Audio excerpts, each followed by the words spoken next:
From project reviews to incredible interviews, along with the general things in Web3, Craig's Crypto Corner covers the space in a fun and engaging way. We dive in so our listeners can conceptualize, plan, strategize, and implement their very next move. We are quickly becoming a platform that enriches and supports the overall foundation of Web3. In order to grow, you need your voice to be heard. If you have infinite curiosity, then Craig's Crypto Corner is just for you. Come join us. Welcome, everyone. When it comes to bridging crypto with the real world, very few people have a track record or real-world results that Todd Crossland brings to the table. He is the founder and CEO of CoinZoom, a fully regulated U.S. exchange that makes spending crypto as simple as a tap and go with the CoinZoom Visa debit card. But Todd's story runs much deeper. He built Interbank FX into a $750 billion trading powerhouse and launched seed equity to open global access to venture capital. What stands out to me is how Todd builds with clarity and purpose. He and his team are focused on earning trust, delivering real utility, and creating a platform where it drives functionality and meets everyday use.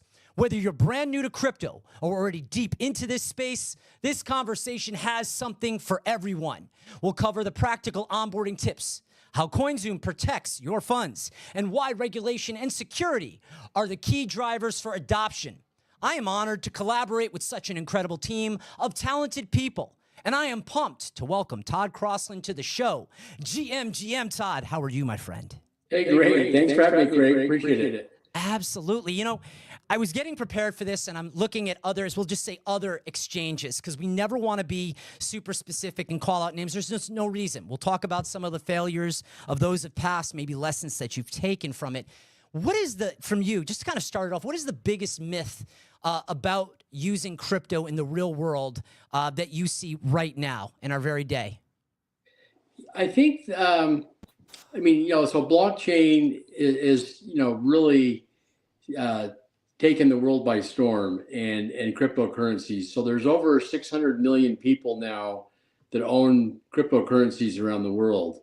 One of the pain points, though, with owning cryptocurrencies is real world utility, and so that's what we've tried to bridge at CoinZoom is real world utility for being able to spend your Ethereum, Chainlink, Dogecoin, at Starbucks in the morning. So you don't need to, sell it and, send it to your bank and then put it on your debit card.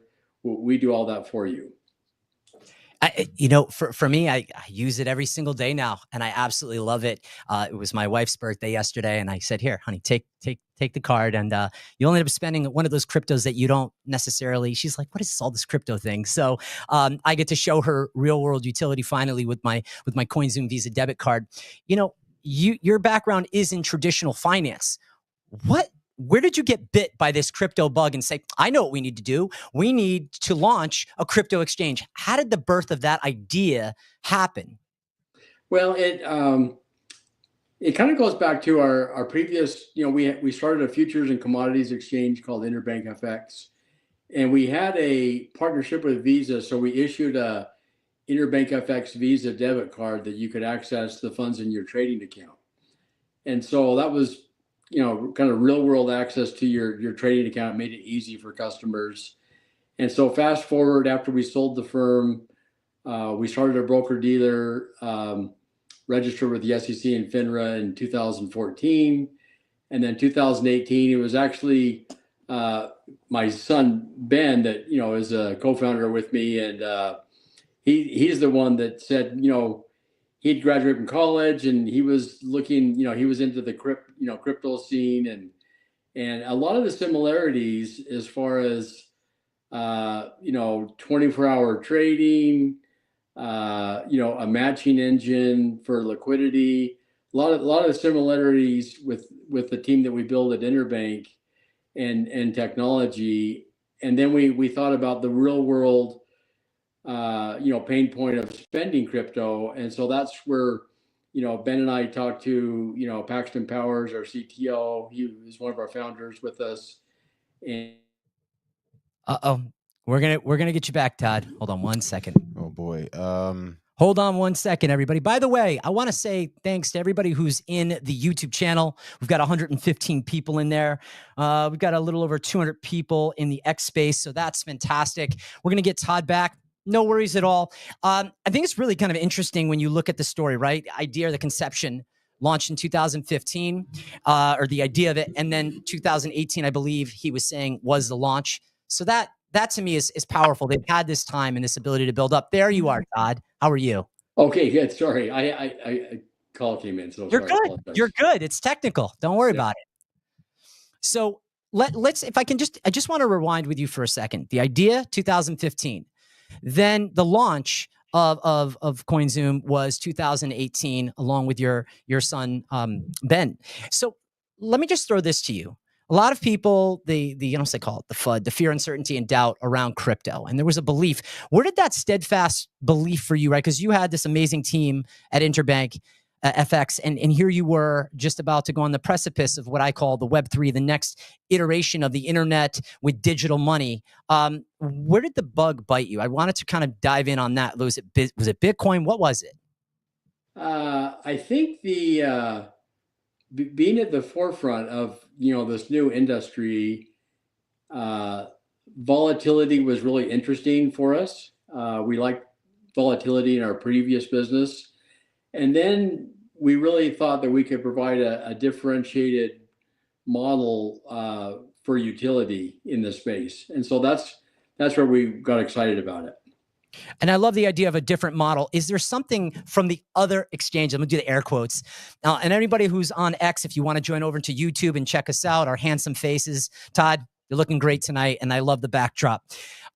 Was there the centralized exchanges, the no-name centralized exchanges? Were there lessons to be learned? And if there was one lesson on what some of the exchanges that went under business, was there a lesson that you pulled from that as you've been developing over these years? And some of them you started before and are proceeding well after their collapse. Were there some lessons that you and the team took away from some of those failures? Well, I think it's particularly in this space, you could have taken shortcuts. And so we incorporated in 2018, and it took about 2 years to secure the various licenses that we needed in the States. A couple of, most firms, they just went overseas and they incorporated in some island that I've never heard of. And so we took the slow approach to do this right and to get all the licenses that we needed before we launched. And then along with that, worked on banking relationships, then this global partnership with Visa. I love that. I love it. Someone's new to crypto, right? You have your beginners, your intermediates, and then I say the pros that have been through multiple cycles. Wallet drain, some of us know about that one. And there are lessons to be learned. People feel very intimidated by technology, whether it's just from the phone, the computer, it doesn't matter. We always feel overwhelmed. And maybe ChatGPT, in some sense of troubleshooting, has become our friend. We become a little more reliant on it. From your standpoint, someone who's a newbie, and I think a lot of us have tech experience because all of us have one of these smartphones. And by the way, thanks everybody who's on X. We appreciate you for tuning in. Retweet this space. When you look at someone entering in for the first time, there's a couple pieces of advice that you might have for them. What is that? And what do you think from your standpoint when they're going to engage with CoinZoom, they sign up? What does that look like from your end? Yeah, so we don't offer investment advice, but we like to provide the tools and technology and the safeguards for them to learn about digital assets, use them in real life. A big part of our growth and mission going forward is the global free remittances. So we've got you've got family in the Philippines or around the world or Mexico. Instead of going to the Western Unions or MoneyGrams of the world, spending 6 or 7% to send money abroad, you can do it on your phone instantly for free. And then the cool thing that we have with our global Visa debit card is the recipient can instantly spend that on their Visa card. So we had a few new users in the Philippines received a Zoom transfer today, and they both did online transactions with their CoinZoom Visa debit card with their virtual card. So really cool to see that. And like, you could never, if you did that through traditional sources, that's going to take a while and it's going to be expensive. But this was instant and free, so we think that's pretty cool. And let's peel that back a little bit. So you just talked about the free remittance and sort of that global appeal. I now want to kind of talk a little bit about the Zoom feature, which I've been using a bunch. It's that peer-to-peer ability to send money from one Zoom user to another. Can we talk a little bit about that? Yes. All right, great. Yeah, so Zoom, think of Cash App or Venmo on steroids. So they're great if you just live in the United States, but they're not. It's not a global sending peer-to-peer platform. But with CoinZoom, you can send USD or crypto via Zoom anywhere in the world instantly for free. All the recipient needs is their own CoinZoom app downloaded on their phone to receive the funds. And then as of the fourth quarter of last year, then international customers could then have the CoinZoom Visa debit card to spend it. So sending it is free, receiving it's free, and then spending it's free. Plus they get rewards. Yeah, they get rewards. Even the lowest tier gets rewards on their spending. I get rewards every day, every single time I spend. And what's interesting is that with the Zoom feature, it goes quick. I've already tested it on a couple friends and family members. I've had a bunch of people sign up. I think, you do your due diligence into a product or service, and especially in this space, you want to be super careful. There are a lot of people building, as we say, this is a great product. The marketing is conversations like this where people can learn and they can really implement what they're hearing. And I love that the backstory around a Visa and your relationship with them, the idea, because they don't just give any company a Visa card, and they don't just team up and collaborate. That relationship has to be steadfast. So even though there's going to be someone else creating something maybe similar and great for them, they won't have necessarily the access to this partnership. What was that process like, without just on a surface level, nothing private, but was that, when you presented the idea to Visa, hey, this is what we want to do. We've already been successful with Interbank FX. Here we are now with CoinZoom, and we want you part of the fold for that CoinZoom Visa debit card. What did that conversation from a light standpoint look like? So really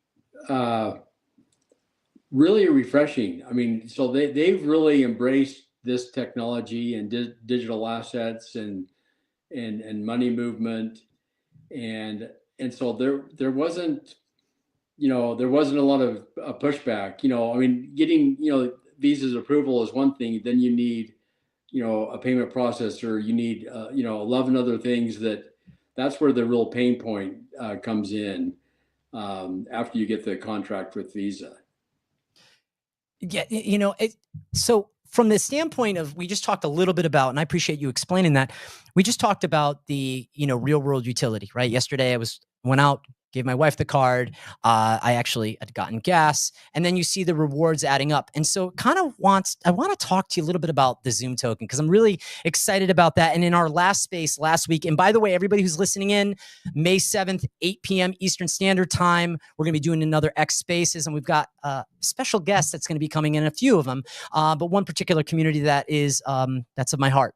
That being said, when you look at the utility in being able to spend it in real time, and you've got the card and you're using it at different places and you're getting rewarded, and you've got the Zoom token, and you compared it to frequent flyer miles, if I'm correct on that. Yes. Let's expand on the Zoom token and why it's such an important component of CoinZoom overall in the ethos. Yeah, so we wanted to, I mean, everybody, you have an Amex card or, Delta frequent flyers. We've flown on Delta our whole lives, and so the whole 2 million miler club, so we want million miler club members of CoinZoom. So, and we've got a few of them, so that have earned over 1 million Zoom tokens from their spending. So, but so we really wanted to create something in the ecosystem for rewarding users every time they spend on their card, if you're paying for gas, groceries, rent, etc., wouldn't it be nice if you also, earned a little bit of crypto on every transaction? Then for the Zoom token, you can use that, or one, you can sell it and buy Bitcoin if you want. It's freely traded on the exchange, or you can save it and use it if you want to buy Bitcoin or any one of the 40 coins that we support on the exchange. You can use that to pay your commissions, or if there's a wire fee, you can use it to pay fees, etc. And then depending on how many Zoom tokens you stake, you can earn more rewards. So for the basic CoinZoom member, you'll earn 0.5% for every dollar you spend on your card, but you can earn up to 5% if you're at the black level. So there's silver, gold, diamond, and black, and then you earn a higher reward and you get higher discounts based upon your staking of Zoom. The challenge is, and especially in the space, is we become a part of communities, meme communities, NFTs, different L1s, Ethereum, Bitcoin, and you collect token. You get in the spaces, you listen to a YouTube channel, you get really excited, you get worked up. And the challenge that I found is when you're taking, we always talk about there's never a bad time to take profit. And I say responsibly taking profit because I want to see longevity for some of my favorite communities, like that of Landwolf. Big shout out to them. The Link community is also in the space tonight. And that's important. But I also say that if your crypto is not moving and you're just stacking and it's staying stagnant, a couple things. A, it doesn't allow new people to maybe enter the space. Maybe it's a hoarding of supply, maybe not. And then the other thing is everybody has bills to pay. As the founder and CEO, the biggest advantage that you see from your end that users of CoinZoom have, I think, is around functionality, security, and rewards. Because one of the things that I'm creating a video this week on the Tangent Cold Wallet. And when you're going to do self-sovereignty, meaning that your crypto is under your custody, care, and control, that person is ultimately responsible. There's not a hotline on the blockchain saying, hey, I just had all my crypto stolen. So I want to talk from your end, right? As CoinZoom, you have a hot, a cold, and a warm wallet. And maybe just on a surface level, talk about how secure you guys operate the crypto that you hold on behalf of its users. And if we can talk a little bit about that. Yeah, so that's, first and foremost, and knock on wood, we haven't had issues, but you can imagine that people try, of course, 24/7 around the world. But we have really, really great team. We have really good technology that we use with primarily a company called Fireblocks for our wallet architecture and custody, and just the way it's been architected with coins go into a warm wallet when they're deposited, and they go into this cold wallet, and then our hot wallet we call like petty cash, and the hot wallet is the only one that faces out to the internet, and so that gets filled up many times a day. But that's but it's all secure, encrypted, multi-sig on transferring any size out of the wallet. So CoinZoom is fully US regulated and compliant. Talk a little bit about how important that is, because there's a lot of exchanges. I don't know the number, maybe you do, but a small portion of them, I would assume, correct me if I'm wrong, are US regulated exchanges. What does that mean? And we think about mover advantages for those that have the credibility versus those that maybe are lagging behind. What is the difference between regulated versus unregulated exchanges? Probably banking. Yeah, I mean, and then like with the partners that we work with, that's a key component with banking and Visa, etc. is having that regulated status. So that's very key.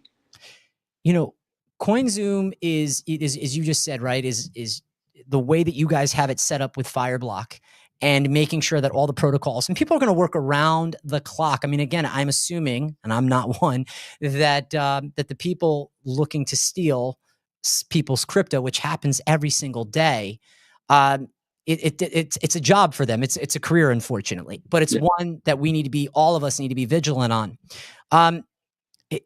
From the end, I guess what I'm saying is from the end of people knowing that the crypto is secure with you, they can sleep comfortably at night. What do you think the responsibility is for the user? I mean, talk a little bit about that. We know kind of the responsibility for an exchange that, as you just said, is regulated and what that means from your end as far as your security protocols. But for a user of CoinZoom, I utilize 2FA, and I believe in the words, and it was actually from Josh Ung, O-N-G. He was on my podcast, and he said security through obscurity. So you don't have to show anybody the key into the door, but show them all the things that they should be thinking about.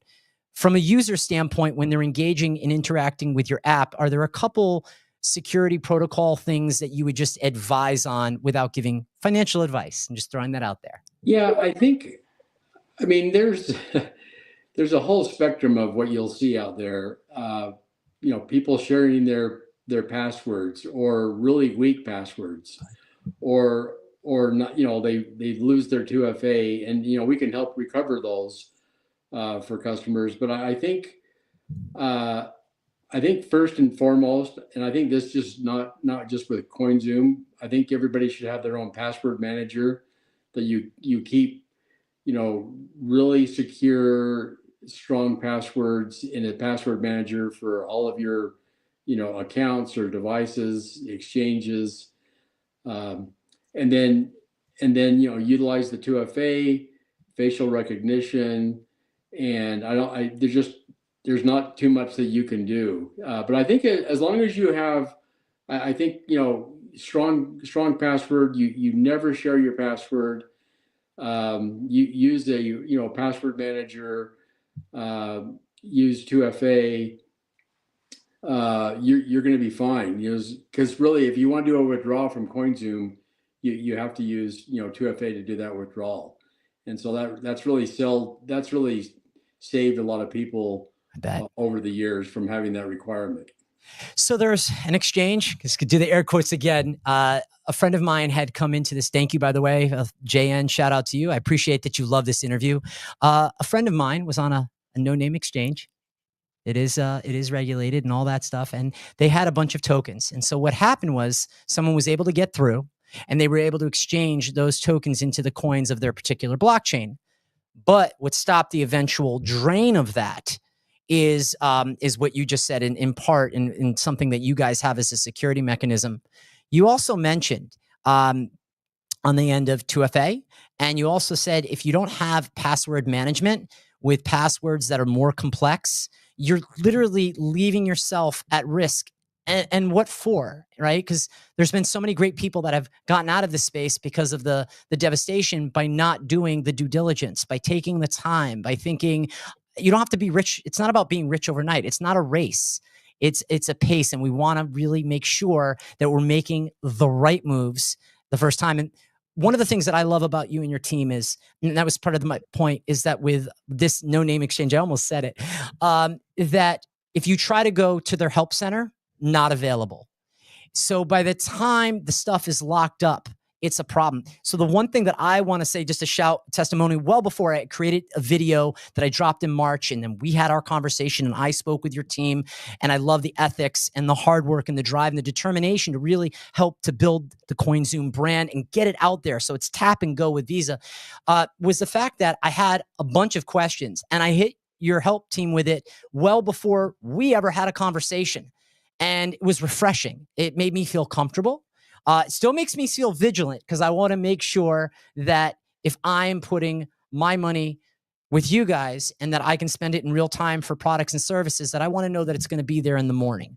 And so while I believe in DeFi and self-sovereignty, and a shout out to Paul's from last week's space, he kind of put everybody through their paces. He made a lot of really good points. I love DeFi. I love what it represents. And we're not trying to take people away from that on CoinZoom. And I don't want to speak for you guys, but I want people to be able to come over and to be able to move about with their crypto freely, securely, and actually take care of the bills in real time.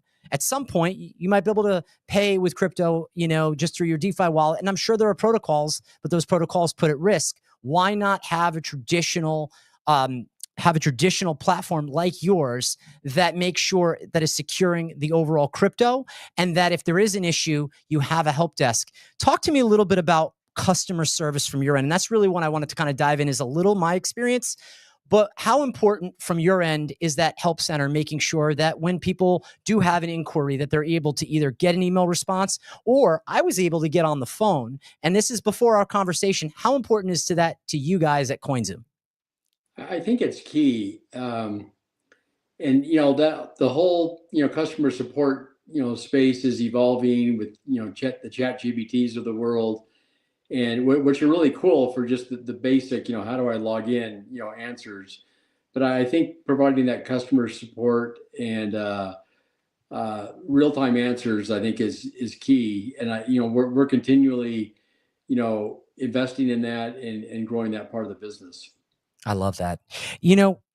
If someone holds their crypto on an exchange right now, whether it's your exchange or another exchange, if there was like one piece of advice, what would that be outside of security?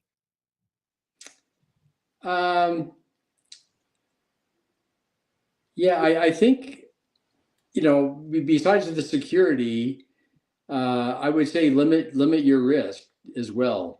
I don't keep all your eggs in one basket, and and be somewhat diversified. I love that.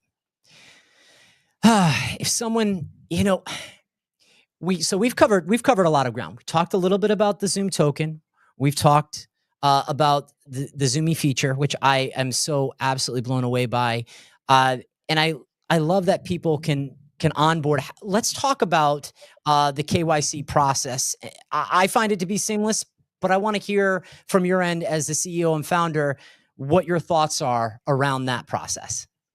Well, I mean, it's kind of a dual-edged sword. I mean, so if it was up to me, I would want people to sneeze and they've got an account opened and funded. But we, just with the regulatory environment, we want to really make it that easy. As long as it's really a 3-minute process. If you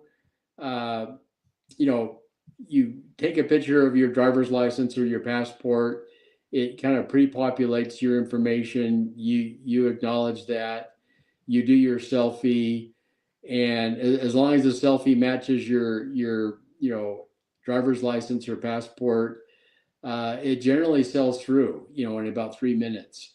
But if someone has a wrinkled up driver's license, or they take a selfie of a picture, there's just it'll get rejected. So as long as they follow the protocol, it's required. Government regulations.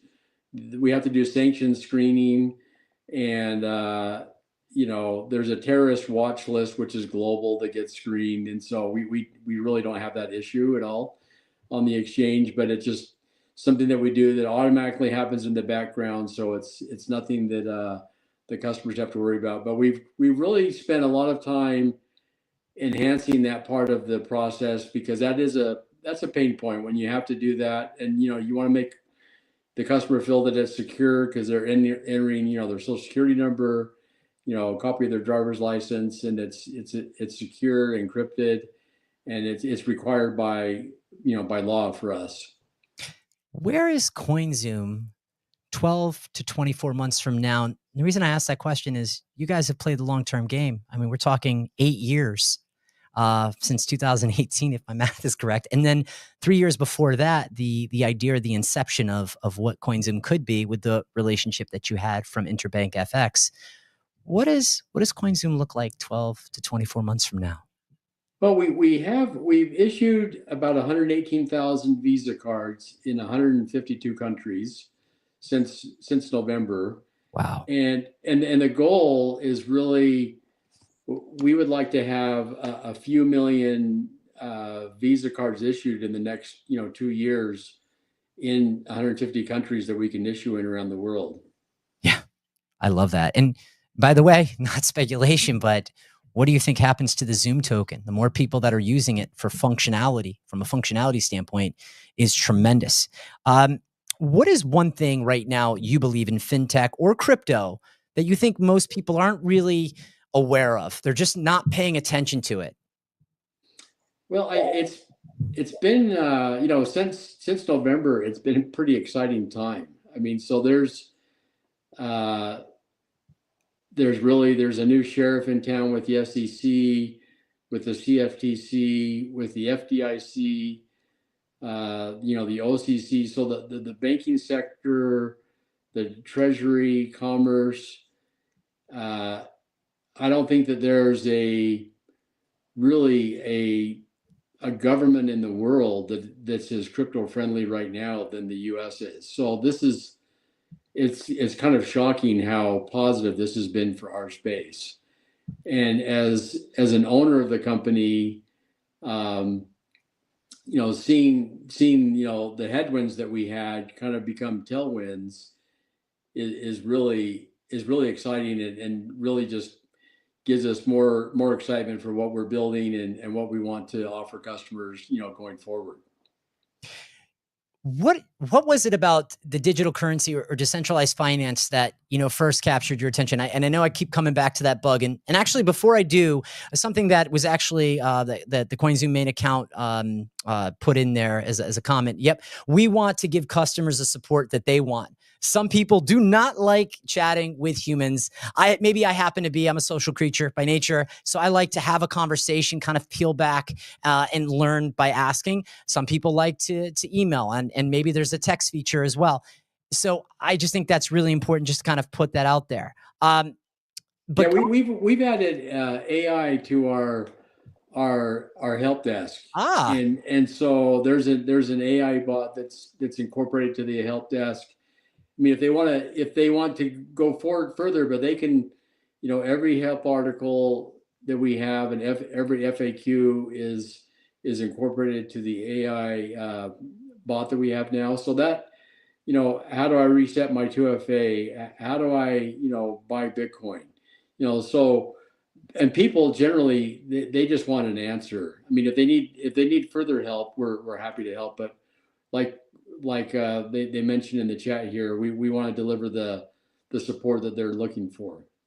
I want to talk a little bit, and I want to come back to the Zoom token, right? I want to unpack it a little bit more. And as we said, it's like frequent flyer miles, because I really want people to understand, every time that someone invests in something, right? Whether you go and you spend, and say, for instance, you have the black card, you get that 5% back in that Zoom token. Talk to me about how that the interworkings of the Zoom token, as far as offsetting fees or transfer costs. How does that Zoom token, how is that compatible within the overall CoinZoom ecosystem?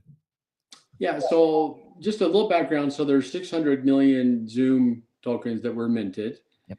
And about 450 million are owned by about 60,000 users in our ecosystem, and then the other 150 million are owned by CoinZoom. We use those for rewards, and then as people earn rewards on their spending, then those tokens get recirculated through the system. So you earn 5%, but then you buy $5,000 worth of Ethereum, and then you can spend those tokens for your commissions, or if there's a $25 wire fee, you can use those tokens to pay for your wire fee. And then by staking the tokens at the black level, you can earn up to 50% discount on trading fees. And so there's a whole host of benefits from the Zoom token in the ecosystem, and it's a finite amount. We're not minting any more tokens. That's however many, the 600 million have been minted. That's done. And now we use those within the ecosystem. And if the token goes up or down, but if it goes up, you can sell it into USD and spend it as well. Is that correct? Correct. Yeah. Okay. That's important to know. What are some areas that you think with CoinZoom that you want people to know that maybe we haven't discussed yet? I think what we're trying to build and to really, benefit people, we're providing a digital wallet for customers. So, we have certain customers that this is really their bank account. So they can have a routing number and an account number. They can do, direct deposits, and then they can just use their CoinZoom account as they would their bank. But then they can earn rewards on every transaction that they do. So it's really a digital banking experience with the ability to buy and sell crypto, but more importantly to spend crypto than the free remittances, to friends and family, across town or across the world. Yeah, and by the way, just when I send crypto over, I just want to give it just as far as a use case from a customer standpoint. I sent my Solana over. I got splashed a little Solana a few weeks ago, and I sent it over. I just put my app on Spend Solana and literally took out my card, and I was able to just spend in real time, and it was that fast and efficient. So the user experience is great. The team is fantastic. I want to just say it's right now, it's 8:42. So we're coming up on the hour. It's about 15 minutes left. Yeah. I just want to look on the X Spaces, and I want to just maybe just give some shout outs and see if there are any questions. Tony, are there any questions that we have? Yes, sir. I'm just looking just to see if there's anything we missed. So hold tight for just 1 second. I like to do this in live real time. Steve Miller, it's great to see you in the space. Nope. Mr. 305, thanks for joining. Death Wish, RE3T4D, it's great to see you. RD, X Matt, my partner in crime. Chappie, good to see you. I think what's really cool is just how ease of use the process is, how signing up is. I had my friend next to me on the last spaces that we did last week, and he was just like, this is fantastic. He is able to sign up, and he was just excited to actually start engaging and learning with crypto. And he had been an early user of crypto. And then, like the story goes, one day it's there and one day it's not. So when it's hot, you're not hot, because at some point, someone's waiting even just to grab a little bit of crypto. So the fact that you guys take the right measures to make sure there's the majority is in the cold, making sure that everything's safe. You have the warm ready to go at any point, and the hot wallet is as you say, connected to the internet in that sense. Makes a lot of sense. Are there any questions? We have one comment here from Matthew Diaz Yes. off of YouTube. He says, I can't wait to see what kind of cool incentive structures develop through strategic partnerships in DeFi, something that resonates with users and completes the short-term versus long-term diversification. Ooh, I like that. I like that. What are your thoughts on that, Todd? Right, because as we're building bridges and inroads, and as I say, this is a collaboration. For myself to be able to connect and work alongside to run the spaces. How important is that relationship or connection to DeFi to embrace what CoinZoom is doing? Thank you, Matt. I appreciate that. No, great question, and we completely agree. And that's kind of back to the diversification comment that I made earlier. So, I mean, say you've got $20,000 in a variety of coins in your DeFi wallet.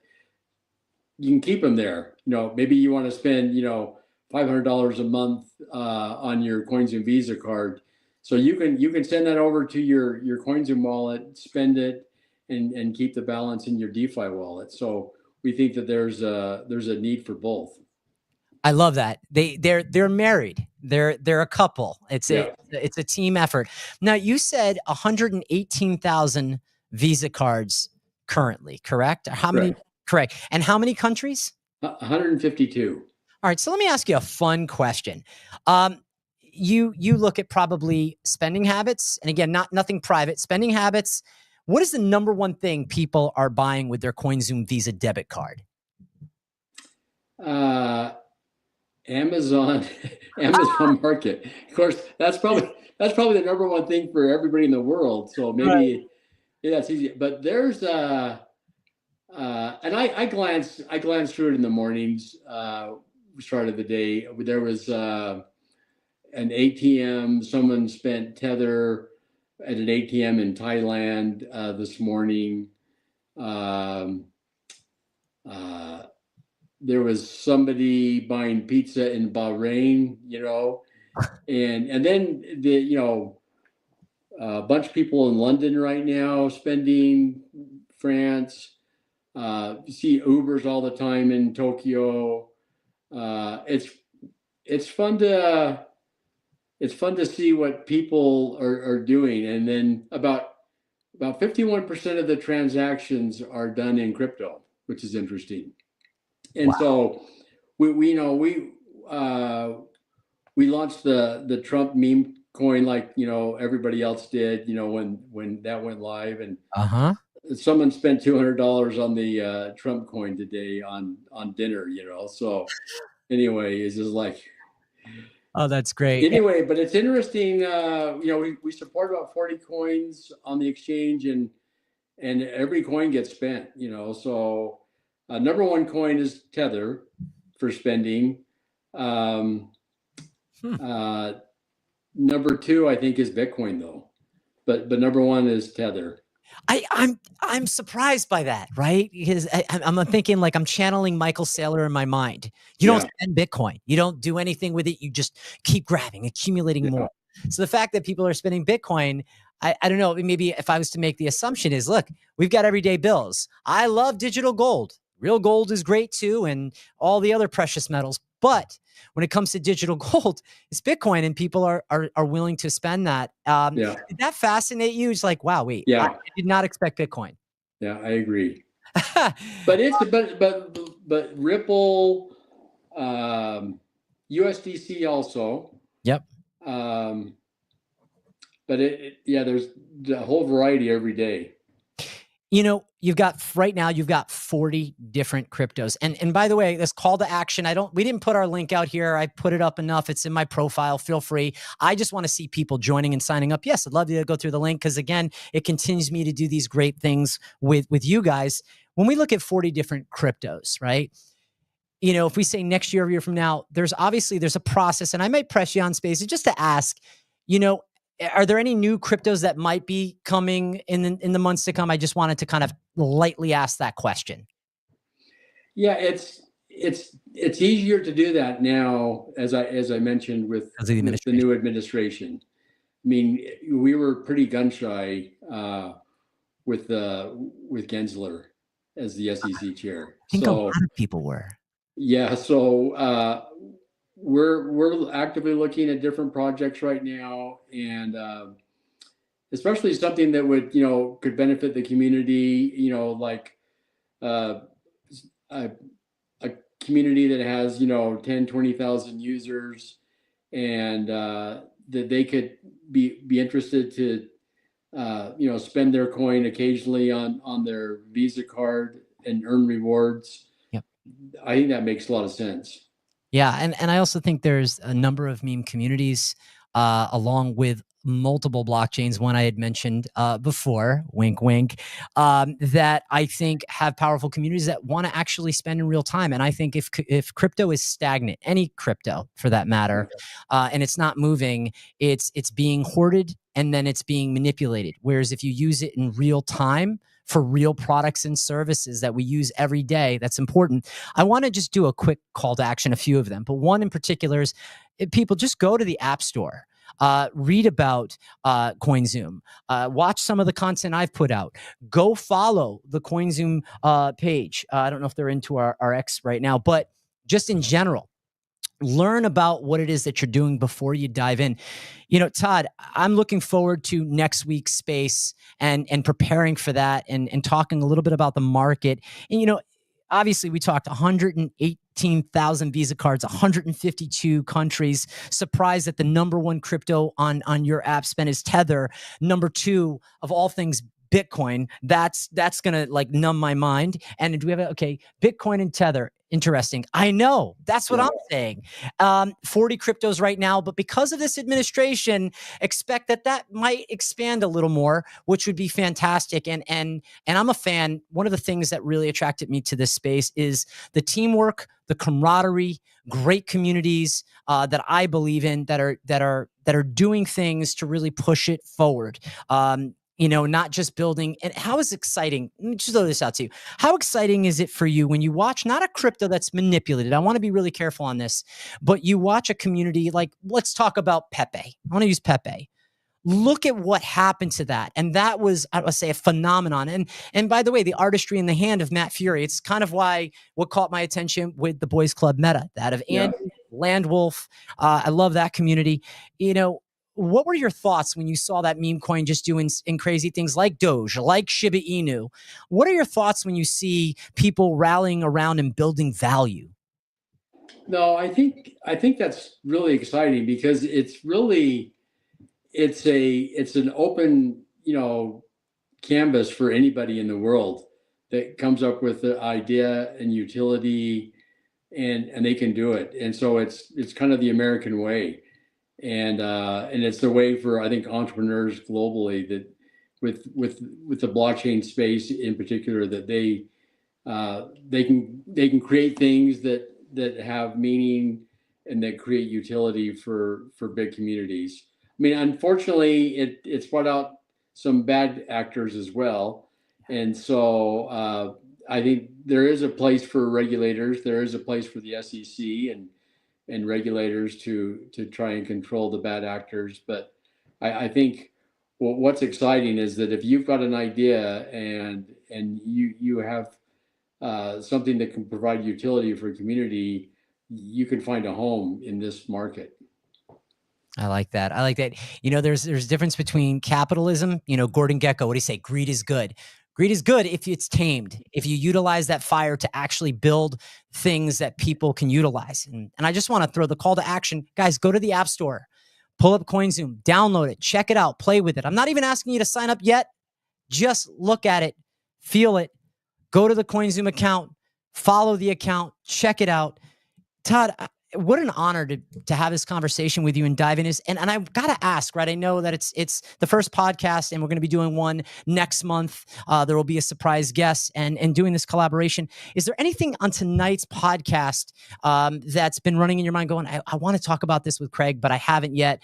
Have we covered a lot of it? What are your thoughts? I think we have. No, we're just excited to be here and to feel of your enthusiasm for digital assets and for the space as a whole. So thank you. Well, we want to be the honest shill, as we say in the space. Yeah. We want people to not about, they don't have to degen in. They just have to learn about it so they can plot, plan, strategize, and implement the next moves in Web3. Todd, thanks so much for being on tonight. And I will see you on next week's Spaces. Thanks, everybody. Thank you. Have a Thanks great for having me. All right. Thank you so much for watching Craig's Crypto Corner, the best in Web3, blockchain, NFT, and cryptocurrency technologies. Craig signing off.